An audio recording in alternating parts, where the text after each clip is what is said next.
लोकसभा चुनाव को देखते हुए बीजेपी अपना दमखम तो दिखाने में लगी है, लेकिन राजस्थान के राजपूत समाज और जाट समाज बीजेपी से नाखुश है। ऐसे में कहीं ना कहीं लोकसभा चुनाव में राजपूत समाज और जाट समाज की नाराजगी कहीं ना कहीं बीजेपी के लिए भारी पड़ सकती है। कितनी भारी पड़ेगी, कितना समीकरण जाट और राजपूत समाज से निकल कर आता है, मेरे साथ वरिष्ठ पत्रकार उमेंद्र दादीच हैं। सर, क्या कहेंगे, जाट समाज की भी नाराजगी देखने को मिल रही है, राजपूत समाज की भी बीजेपी से? देखिए बसंत जी, मैं यह कहना चाहूँगा कि चुनाव का समय होता है, 36 कौम में कोई न कोई व्यक्ति की नाराज़गी आना एक स्वाभाविक बात है। सभी लोग तो खुश हो नहीं सकते, आपके परिवार के लोग भी आपसे ये आवश्यक नहीं है सब लोग खुश होंगे। लेकिन बात यह है कि जाट समाज की बात की जाए तो जाट समाज को देश का उपराष्ट्रपति पद मिला, तो मुझे लगता है कि शायद जो मीडिया के माध्यम से बातें आ रही है नाराज़गी, मुझे नहीं लगता है कि मैं भी फील्ड में जाता हूँ, मैं भी देखता हूँ, तो ऐसी कोई नाराज़गी वाली बात नहीं है। क्योंकि इस बीजेपी ने, मैं बात बीजेपी की नहीं कह रहा, मैं बात कहता हूँ नरेंद्र मोदी जी की। यहाँ सवाल आता है कि जो देश का चुनाव हो रहा है, एक नेता को मान के चुनाव हो रहा है, नरेंद्र मोदी वर्सेज अदर्स का चुनाव हो रहा है। इसलिए मोदी जी ने 36 कौम को साधने की कोशिश की है, सोशल इंजीनियरिंग के नाम से कोशिश की है, माध्यम से कोशिश की है। अब बात आती है राजपूतों की, तो राजपूतों में ये गजेंद्र सिंह शेखावत जितने बड़े बड़े नेता हैं सब चुनाव लड़ रहे हैं। उल्टा स्थिति हुई है कि कांग्रेस को उनके सामने उन्हीं के समाज के लोग लेके आने पड़े, क्योंकि उनके पास कोई विकल्प नहीं है। जिस प्रकार से आज पलायन हो रहा है, ये मैं देखिए, मैं भी 1977 से ये देश की राजनीति को समझता आया हूँ। मैंने अपने जीवन का पहला चुनाव 1977 में देखा, लेकिन मुझे आज तक ये समझ नहीं है कि इस चुनाव में न कोई मुद्दा है, न कोई विचार है, न कोई नीति है, न कोई सिद्धांत है। केवल ये हो रहा है कि 400 सीटों को हम नहीं आने देंगे, इसी बात को रोकने का चुनाव हो रहा है। न कोई घोषणा पत्र हुआ, घोषणा पत्र में कोई चर्चा नहीं। यानी आज ये पहला ये ऐसा मौका है कि कोई भी दल ये नहीं कह रहा है कि हम सरकार बनाएंगे, सरकार में आने का कोई दावा नहीं कर रहा है। सरकार में आने का केवल बीजेपी कह रही है हम 400 प्लस आएंगे, 370 बीजेपी की लाने की बात हो रही है और 400 एनडीए की बात हो रही है। यानी इतने जो मैं कह सकता हूँ बीजेपी के विरोध के दल हैं, उन्होंने कोई आज तक दावा नहीं किया कि हम सरकार बनाएंगे, हम सरकार में आने वाले। 1977 में देखो, जब जनता पार्टी का शासन हुआ, एक उद्देश्य था कि इंदिरा गांधी को हटाना और जनता पार्टी की सरकार बनाना। उसके बाद 1980 में ये हुआ कि खिचड़ी सरकार फेल हो गई, इसलिए वापस इंदिरा गांधी को लाना।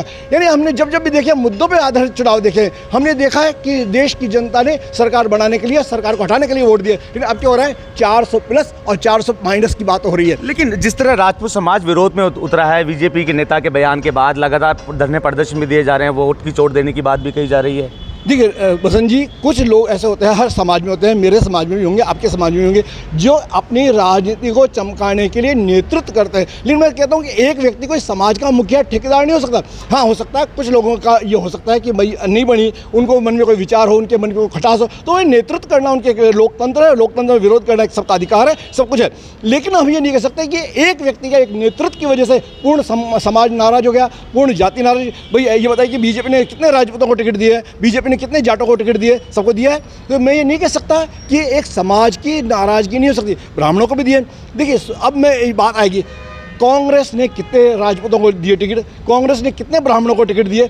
आप जब जाति की बात कहोगे तो ये सबसे पहले आप बताइए कि आपने कितने लोगों को साधा, कितने साधने की कोशिश की। आपने एक भी अल्पसंख्यक को टिकट नहीं दिया, कांग्रेस ने एक भी मुसलमान को टिकट नहीं दिया, कांग्रेस ने एक भी ब्राह्मण को टिकट नहीं दिया। यानी अब जाके सीपी जोशी जी को आपने भीलवाड़ा से बनाया, जब आपके पास कोई मिला नहीं, आपके कैंडिडेट भाग रहे थे। आपकी स्थिति ये हो गई कि जब एक कहावत है ना, जब जहाज डूबने लगता है तो चुहे तो नहीं कहूँगा, क्योंकि वो कई लोग ऐसे हैं, बड़े नेता भी हैं, कई जब कोई स्थिति बिगड़ती है तो लोगों का पलायन शुरू हो जाता है। 1977 में हमने पलायन देखा, किस प्रकार से लोग जनता कांग्रेस को छोड़ के जनता पार्टी में आ रहे थे। आज स्थिति ये हो गई कि देश के सामने कोई विकल्प नहीं है। देश के सामने, मुझे जहाँ तक मैं मानता हूँ, एक पत्रकार के नाते मैंने देखा है कि देश के सामने चुनाव हो रहा है, मोदी को 400 प्लस पे रोको या मोदी को 400 प्लस पे लाओ। लेकिन सर, जिस तरह विरोध हो रहा है, कुछ हद तक तो नुकसान होगा ही बीजेपी को। देखिए एक बात बताऊँ कि ये नुकसान होता है। आज का जो मतदाता है ना, बहुत समझदार है, वो ये देखता है कि जब बात, मैं गाँव में जाता हूँ बसंत जी, मैंने देखा है कि लोग अगर जो 400 आ रही है तो 425 आने दो ना, हमारे बाप का क्या बिगड़ रहा है।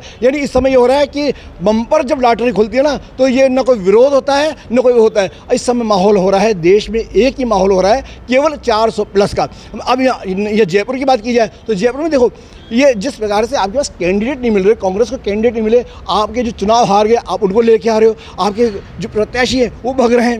यानी स्थिति इतनी बेतुकी स्थिति हो रही है कि इस समय मैं कहता हूं कि कोई जाति का कोई विरोध नहीं हो सकता। मुझे लगता है कि इस समय देश का जो चुनाव हो रहा है, जाति का चुनाव नहीं हो रहा, राष्ट्रवाद का चुनाव हो रहा है। देश का जो चुनाव हो रहा है, सनातन की रक्षा का चुनाव हो रहा है, देश का चुनाव हो रहा है, विकास का चुनाव हो रहा है। लेकिन धौलपुर और भरतपुर के जाट तो मांग कर रहे थे कि आरक्षण की बात की जा रही थी, लगातार धरने प्रदर्शन किए गए, अब वोट की चोट उनकी ओर से भी कही जा रही है। विश्वेंद्र सिंह जी अब बीजेपी का पक्ष ले रहे हैं, विश्वेंद्र सिंह जी उनके पक्ष में आ रहे हैं। यानी कुल मिला के सही बात तो ये है कि आप और हम सब मीडिया के साथी है, आप भी जानते हैं, हम भी। यानी होता क्या है, दिखता क्या है, करते क्या है। इस समय देश का मतदाता, मैं समझता हूँ कि जहाँ तक मुझे लगता है कि मैं भी गाँव में गया हूँ, मैंने भी आपके जैसे चुनावी सर्वेक्षण के लिए कई गाँव में गया, कई क्षेत्रों में गया, तो मैंने देखा कि इसमें मुद्दा क्यों लेके है। लोग कहते आएगा तो मोदी, अरे आएगा मोदी तो कहीं कोई विरोध वाली बात ही नहीं हो रही। सब बात हो रही है कि इस समय देश का विकास का बात हो रही है देश में। यानी मैं सबसे बड़ी बात ये होती है बसंत जी कि व्यक्ति विरोध जब होता है जब कोई उनके सामने नेता दिखता हो। अब आपको कोई नेता ही नहीं दिख रहा, देश का प्रधानमंत्री लोगों लग रहा है यार मोदी तो बनेगा बीजेपी से, लेकिन बाकी इंडिया गठबंधन से कौन है वो दिख नहीं रहा। यानी जब तक हम नेतृत्व नहीं देंगे न विरोध हो सकता, न कोई अन्य विकल्प हो सकता। यानी सबसे बड़ी बात यह है, इनको एक विरोध यदि करना है तो एक नेतृत्व दे, किसके नेतृत्व में सरकार बनेगी, कौन आपका मुखिया होगा, कौन आपका नेता होगा। तो ये थे वरिष्ठ पत्रकार जिन्होंने कहा राजपूत समाज तो विरोध कर रहा है, जाट समाज भी विरोध कर रहा है, लेकिन लोकसभा चुनाव में उतना असर देखने को नहीं मिलेगा क्योंकि बीजेपी प्रधानमंत्री नरेंद्र मोदी के चेहरे पर मैदान में उतरी है, विकास की बात कर रही है। तो ये विरोध जो है, हालांकि विरोध प्रदर्शन जरूर हो रहे हैं, लेकिन लोकसभा चुनाव में इसका असर देखने को नहीं मिलेगा। बसंत पांडे, TV9 जयपुर।